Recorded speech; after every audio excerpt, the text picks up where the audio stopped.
जय हिंद दोस्तों। Recently Paytm payment banking को लेकर आरबीआई ने रिसेंटली बहुत बड़ा कदम लिया है। आपको बताना चाहते हैं कि ये जो बड़ा कदम है पेटीएम पेमेंट बैंक को लेकर है, ना कि ये यूपीआई को लेकर है, यूनिफाइड पेमेंट इंटरफेस को लेकर है। दोनों में डिफरेंस जो कंफ्यूजन क्रिएट हो रहा है, इस कंफ्यूजन को इस वीडियो में दूर किया जाएगा। तो यहाँ पर आरबीआई ने यहाँ पर ये कहा है कि फरवरी 29 ये आपका लास्ट डेट कहा गया है, और ये कहा गया है इसके बाद से पेटीएम पेमेंट बैंक जो है वो नए डिपॉजिट को नहीं करवा सकेगा। इसके पीछे रीजन क्या है वो जानेंगे। यूपीआई के लिए कौन सी बात कही गई वो हम बात यहाँ डिस्कस करेंगे। इवन कि पेटीएम पेमेंट बैंक को लेकर यहाँ पर आरबीआई ने कौन सी बातें कही है और आपके लिए कौन सी बातें जानने योग्य है, ये सारी बातें हम इस वीडियो में बात करने वाले हैं। तो आपको बताना चाहते हैं जिस तरीके से आरबीआई ने यहाँ पर ये कहा है कि RBI bars Paytm payment bank from accepting deposits in any customer account from next month, और ये डेट आपका 29 को है। इस तरह के आर्टिकल्स आपको अभी दुनिया भर के मिल जाएंगे। लेकिन एक क्वेश्चन पहले हम जो आपके दिमाग में उठ रहा होगा कि पेमेंट बैंक ये सब चीजें क्या होती है। पेमेंट बैंक आपको बताना चाहते हैं, एक तो होता है शेड्यूल बैंक जिसमें आपका बड़े बड़े बैंक आते हैं, एक होता है पेमेंट बैंक जो बेसिकली एक बैंक की तरह ही होता है, लेकिन ये जो डिपॉजिट्स जो अलाउ करती है बेसिकली 2 लाख रुपए तक इसकी मैक्सिमम डिपॉजिट होती है। मतलब स्मॉल डिपॉजिट्स ये बेसिकली टेक करता है। लेकिन जिस तरीके से अदर जो बैंक्स होते हैं वो बैंक्स लोन प्रोवाइड करते हैं, लेंडिंग करते हैं, ये फैसिलिटी इनके पास में नहीं है। लेकिन हाँ, जो लैंडिंग फैसिलिटी है वो इस तरह की जो फैसिलिटेट है वो प्रोवाइड करवा सकती है। ऐसी बातें पेमेंट बैंक के बारे में कही जाती है। तो मतलब एक छोटा बैंक इस तरह मान के चलिए। सो पूरी कहानी है क्या, इसको समझते हैं। रिजर्व बैंक ऑफ इंडिया ने कल के डेट में यहाँ पर पेटीएम पेमेंट बैंक, थोड़ा आपको इन्फॉर्मेशन देना चाहते हैं। पेटीएम में एक तो होता है यूपीआई, एक होता है आपका पेटीएम पेमेंट बैंक। ये भी बैंक की तरह होता है, इसमें भी आप डिपॉजिट रख सकते हैं, इसमें भी आप फिक्स डिपॉजिट कर सकते हैं, बिल्कुल एक बैंक की तरह होता है। इसमें भी प्रॉपर तरीके से आप अकाउंट ओपन करवा सकते हैं। तो यहाँ पर आरबीआई ने यहाँ पर जो कहा है कि डिपॉजिट 29 फरवरी से आप नहीं ले सकते हैं। मतलब इनडायरेक्टली आरबीआई ने यहाँ पर खुले तरीके से तो नहीं कहा, लेकिन आरबीआई के यहाँ पर साफ साफ इंटेंशन ये है कि पेटीएम जो पेमेंट बैंक है वो पेमेंट बैंक की तरह अब ना होकर ये एक यूपीआई, पेटीएम यूपीआई की तरह बिहेव करे। इन शॉर्ट ये बैंक का जो हक है इससे छीन लिया जाता है। खुल्लम खुल्ला तो नहीं कहा गया, लेकिन यहाँ पर अगर आप डिपॉजिट ही यहाँ पर अलाउ नहीं करेंगे तो बैंक का क्या फायदा। बैंक बेसिकली डिपॉजिट से ही चलती है। डिपॉजिट अगर आप हो नहीं रही तो बैंक बेसिकली इसको प्रॉपर फर्दर लेंड कहाँ से कर पाएगा। तो ये चीजें यहाँ पर बैंक ने इनडायरेक्टली कहने की कोशिश की है। और सुनिए, इसको बेसिकली यहाँ पर ये कहा गया है कि नी डिपॉजिट्स और टॉपअप्स जो कस्टमर करवाते हैं, कस्टमर अकाउंट यानी टॉपअप्स क्या होता है। सपोज कीजिए कि फास्टैग है या फिर वॉलेट है। अगर आप अपने पेटीएम, ध्यान सुनेंगे, अगर आप अपने पेटीएम पेमेंट बैंक से, नॉट यूपीआई, अगर आप पेटीएम पेमेंट बैंक से अगर आप फास्टैग को रिचार्ज करते हैं, टॉपअप करते हैं, वॉलेट में अगर पैसे आप ट्रांसफर करते हैं, ये चीजें आप 29 फरवरी तक ही कर पाएंगे, इसके बाद आप नहीं कर पाएंगे। और ये सारी बातें आरबीआई ने कही है section 35A of the banking regulation act 1949, जो ये कहता है कि आरबीआई किसी भी बैंक को निर्देश दे सकती है, नोटिफाई कर सकती है कि बैंकिंग सिस्टम में आपके कुछ गड़बड़ी है। और ये बेसिकली लिया जाता है जो कस्टमर है, जो डिपॉजिटर्स है, उनके हितों को ध्यान में रखते हुए ये मामला है। आप बोलेंगे इतनी है, नहीं, कहानी भी और है, अभी हम आगे और बताएंगे। अगर आपके दिमाग में चल रहा है फास्टैग क्या होता है, फास्टैग बेसिकली टोल टैक्स देने का एक शॉर्ट तरीका है, जो कि एक बेसिकली एक चीप होता है, उसे रिचार्ज करना होता है। रिचार्ज कीजिए आप फास्टैग के जरिए, आप जो बेसिकली जो फास्टैग मशीन लगी होती है उसके जरिए कहीं ना कहीं जो टोल टैक्स है इजिली आप पे कर सकते हैं। तो एक्चुअली आरबीआई ने यहाँ पर क्या कहा है, आरबीआई ने यहाँ पर यह कहा है कि जो नोडल अकाउंट होते हैं, देखिए पेटीएम जब पेमेंट बैंक की जब बात करते हैं तो आपको पता होना चाहिए, अगर हम किसी को हम पेटीएम के जरिए हम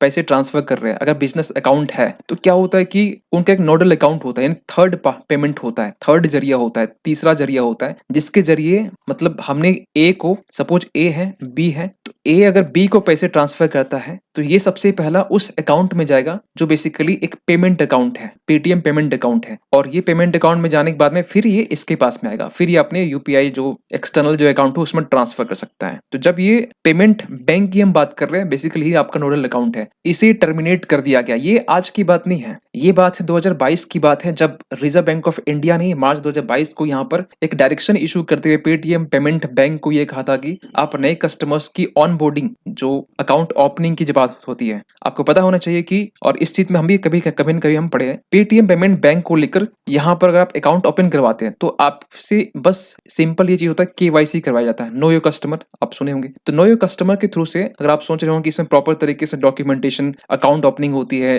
लंबे लंबे फाइल होते हैं, ऐसा कुछ नहीं होता है जिस तरीके से बैंक में होता है। ये एक फोन कॉल करेंगे, फोन कॉल के जरिए एक आधार कार्ड, कुछ नाम, एड्रेस, बस फोन कॉल के जरिए अगर आपका केवाईसी वो कर लेते हैं। मतलब ये जो ऑनबोर्डिंग का जो तरीका था, ये यहाँ पर आरबीआई का ये मानना था कि इसमें थोड़ा ढीलापन है, क्योंकि इसके जरिए फेक अकाउंट ओपन किए जा रहे हैं। क्योंकि आपको बताना चाहते हैं, आरबीआई ने यहाँ पर कॉम्प्रिहेंसिव तरीके से ये नहीं बताया कि बेसिकली क्यों बंद किया गया है। इन शॉर्ट आपको बताएंगे कि क्यों बंद किया, लेकिन डिटेल से नहीं बताया कि क्यों बंद किया गया है। और क्योंकि पेटीएम पेमेंट बैंक जो है वो बेसिकली एक पेरेंट कंपनी है, या पेरेंट एसोसिएशन बोल सकते हैं 197 कम्युनिकेशन लिमिटेड की, जो बेसिकली एक मोबाइल इंटरनेट कंपनी है जो online bill payment service offer करती है, जिसमें पेटीएम पेमेंट बैंक का 49% स्टेक है। और ये सब होने के बाद ना, जो 197 कम्युनिकेशन है लिमिटेड है, इनकी स्टॉक में, इनके शेयर में आप देख सकते हैं कि किस तरीके से गिरावट आई है। अब 761 में लास्ट ये क्लोज हुआ है, जो बेसिकली एक टाइम कल की ये पूरा ये ग्राफ है, जब ये एक हाइट में था। अचानक जब चीजें बाहर निकल के आती है तो यहाँ पे इसकी जो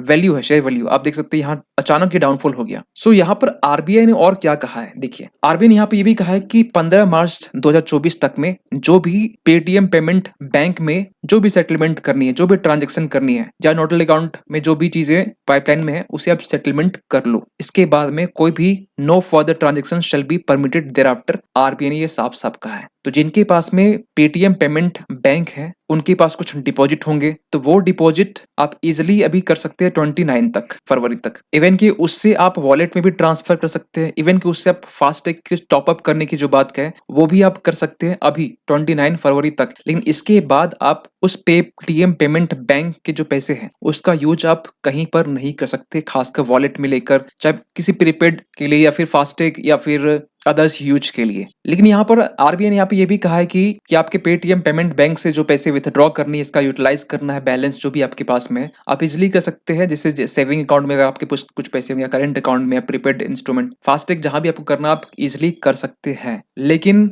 जहां तक आपकी अवेलेबल बैलेंस है, ऐसा नहीं कि आपने फिर से डिपॉजिट किया और उसको आप यूज कर रहे हैं, ये चीजें रिस्ट्रिक्ट किया गया है। लेकिन मेन सवाल निकल के आते, आरबीआई ने ये बार क्यों लगाया है, खासकर पेटीएम पेमेंट बैंक लिमिटेड में। आपको बताना चाहते हैं कि ये 2022 में हुआ क्या था, केवाईसी को लेकर इशू आया, और इसको लेकर आरबीआई ने पेटीएम पेमेंट बैंक लिमिटेड को ये कहा कि आपको एक इंटरनल ऑडिट करने की नीड है। ये ऑडिट की जो रिपोर्ट है ना, अब आई है, और तब से लेकर 2022 मार्च, यानी लगभग 2 साल मान चलिए, 2 साल से ले अब तक न्यू डिपॉजिट में बार तो नहीं था, लेकिन हाँ इसको लेकर एक डर सा था कि रिपोर्ट में क्या आएगा, सही गलत क्या चीजें। लेकिन अब फाइनली रिपोर्ट में यह आया कि यहाँ पर धांधलीबाजी हुई है, ढीलापन अपनाया गया। यहाँ पर बैंक ने क्या कहा, यह साफ साफ आरबीआई ने यहाँ पर क्या कहा है, ये बेसिकली एक रिस्पॉन्स है कॉम्प्रिहेंसिव सिस्टम ऑडिट रिपोर्ट के लिए, जो बेसिकली अभी आया है, और अभी सब्सिक्वेंट कॉम्प्लियंस वैलिडेशन रिपोर्ट जो भी रिसेंटली भी आया है, जो सॉरी एक्सटर्नल ऑडिटर था, इंटरनल यहाँ बोल दिया, सॉरी इसके लिए। तो इन सब रिपोर्ट के अकॉर्डिंग यहाँ पर ये कहा जा रहा है कि आप